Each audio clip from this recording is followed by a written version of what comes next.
Marcel, vous êtes le maire de la commune d'Aoste. Qu'est-ce que cela représente pour vous d'accueillir aujourd'hui au musée cet amphore?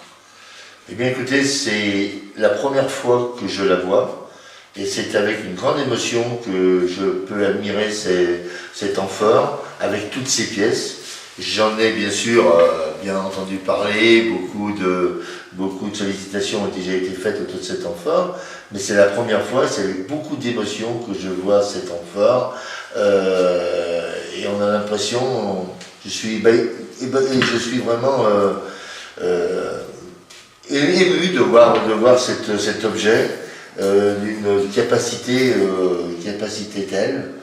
Je me rends compte qu'aujourd'hui, on est là pour voir un petit peu ce qui s'est passé il y a des centaines d'années en arrière et voir les économies qu'ils ont pu faire pour pouvoir mettre tout ça. Les fouilles qui ont permis de dégager cet objet ont eu lieu en 2017 pendant plus de 4 mois. C'est d'ailleurs le bureau d'études EVA qui a fait cette découverte très importante. Est-ce que vous pouvez nous parler juste dans quel contexte ont eu lieu ces fouilles ? Alors ces fouilles ont lieu dans nous avons une programmation d'un contournement c'est donc le département qui fait ce travail et ces travaux bien sûr. Donc en fouillant pour le décontournement, nous avons trouvé ce bel objet, qui n'est pas le seul objet, puisque nous en avons beaucoup d'autres. Et ça, c'est un petit peu le mystère, pour que les gens puissent voir ce qui va se passer dans notre musée. Il y a plein d'autres objets très importants, avec beaucoup de valeur, qui seront exposés en même temps.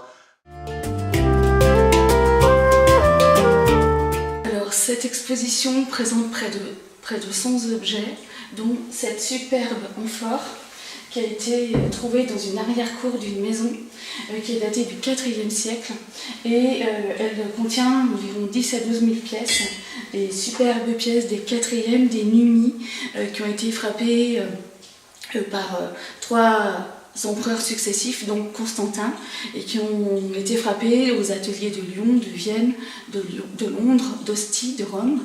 Elle présente, alors ça c'est vraiment quelque chose de tout à fait exceptionnel, elle présente aussi ce superbe passe-guide, ce passe-courroie qui est une représentation d'une divinité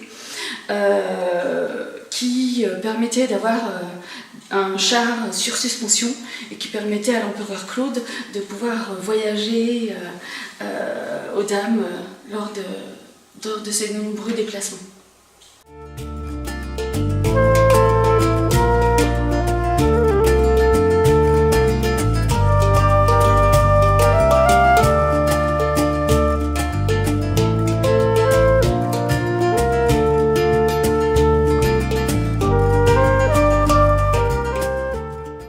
Cette exposition temporaire, il est assez exceptionnel dans la mesure où c'est le résultat d'une fouille archéologique qui a été menée en 2016 par la société privée Archéodonum, dont le résultat en fait a été assez surprenant puisque ça a mis au jour une église paléochrétienne datée du 5e et 6e siècle, ainsi qu'un site remarquable qu'on pense être un ensemble monastique.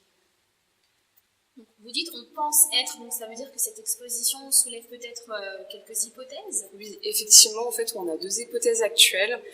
Les archéologues sont pour le moment plutôt axés sur un ensemble monastique, mais on ne peut pas catégoriser en fait ce genre de trouvailles archéologiques dans la mesure où en fait elle est exceptionnelle. On n'a que 10 exemples de sites actuels en France, donc on tient 2 hypothèses, donc à savoir un ensemble monastique ou éventuellement un habitat privé du Haut Moyen-Âge. Mademoiselle, vous venez à peine de visiter les 2 expositions temporaires présentées par le musée gallo-romain d'Aoste. La première exposition Trésor gallo-romain vous a semble-t-il beaucoup intéressé. Quel est l'objet qui vous a peut-être le plus marqué dans cette exposition temporaire? Alors, il y a beaucoup de très beaux objets. Ce qui m'a le plus marqué finalement, ce sont les bracelets, parce c'est vraiment des objets qui ont été portés par ces personnes, qui ont été retrouvés sur des squelettes. En fait, c'est de se dire que ça a été porté par des individus, c'est très intéressant et finalement c'est très émouvant aussi. Le musée gallo-romain d'Aoste présentera 2 expositions temporaires sous le titre général « Sous la terre, notre histoire ». Elles seront présentées du 14 juin au 20 décembre 2019. L'exposition intitulée « Trésor gallo-romain » sera présentée au musée gallo-romain. Et l'exposition 2, Premier chrétien d'Aoste, un espace pour les moines, sera présentée en l'église Saint-Clair au centre de la ville d'Aoste. Ces expositions temporaires permettent l'ouverture exceptionnelle tout l'été du musée et de l'église de 13h à 19h en continu du lundi au dimanche. Retrouvez plus d'informations sur notre site internet www.mairie-aoste.org.